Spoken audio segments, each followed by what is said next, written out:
আসসালামু আলাইকুম। ভিডিও দেখে গাড়ি চালানো শিখুন।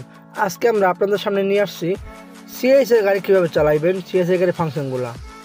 প্রথমে দেখাচ্ছি আপনার এই যে ইঞ্জিনগুলা মনারের সামনে কী কী থাকে। যে এটা হচ্ছে আপনার রেডিয়েটরের পানির মুখ, এটা হচ্ছে রেডিয়েটরের মুখ।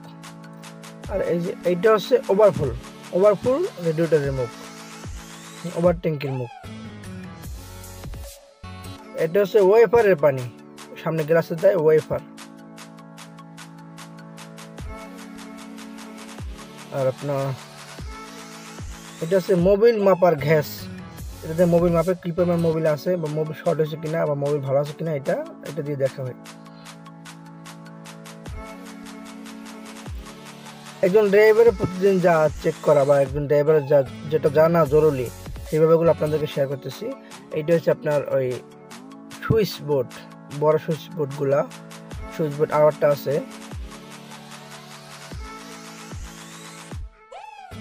এটা হচ্ছে আপনার ব্রেক অয়েল কমে যায়, এখান থেকে আবার দিতে হয়। এটা হচ্ছে আপনার এই যে মেইন সুইচ বোর্ড, এটা আপনার লাইট বা হরেন কেটে গেলে বা স্টার হয় না এরকম কেটে গেলে এগুলো আপনার সুইচগুলোকে চেক করবেন। যদি ভালো থাকে তারপর মিস্ত্রি রাখবেন, আর যদি ভালো না থাকে তাহলে সুইচ আপনার চেঞ্জ করে দিলে হবে। এটা হচ্ছে ব্যাটারি পোস্ট। এইটা হচ্ছে আপনার ইঞ্জিন, এই যে হাইব্রিড ইঞ্জিন, এটা হাইব্রিড গাড়ি, হাইব্রিড ইঞ্জিন ছোট একটু, পাশেটা হচ্ছে বড় ইঞ্জিন। এইটা হচ্ছে এয়ার ফিল্টারের মুখা, এই লক দিয়ে খুলতে হয়, লক দিয়ে লাগাইতে হয়। এখানে তেমন আর কিছু নাই, এই যে সব কিছু দেখানো হয়েছে।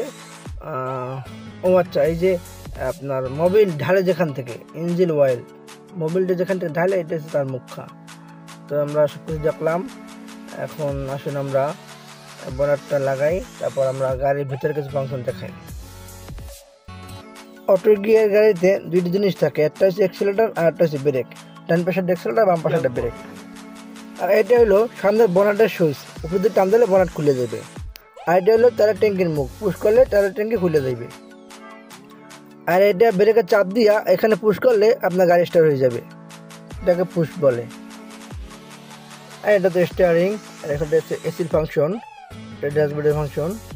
আর আপনার হচ্ছে গিয়ার সিস্টেম, পিতে পার্কিং, আর এর ব্যাক, এনে নিউট্রাল, ডিতে ড্রাইভ। বিতে দরকার নাই, ডিতে দিয়ে চালাবেন সবসময়। তো এই হচ্ছে আজকের ভিডিওটি ভালো লাগলে অবশ্যই লাইক দেবেন, এবং যদি কিছু শিখতে পারেন তাহলে অবশ্যই কমেন্ট করে জানাবেন, এবং নতুন হলে চ্যানেলটি সাবস্ক্রাইব করে রাখবেন। ধন্যবাদ।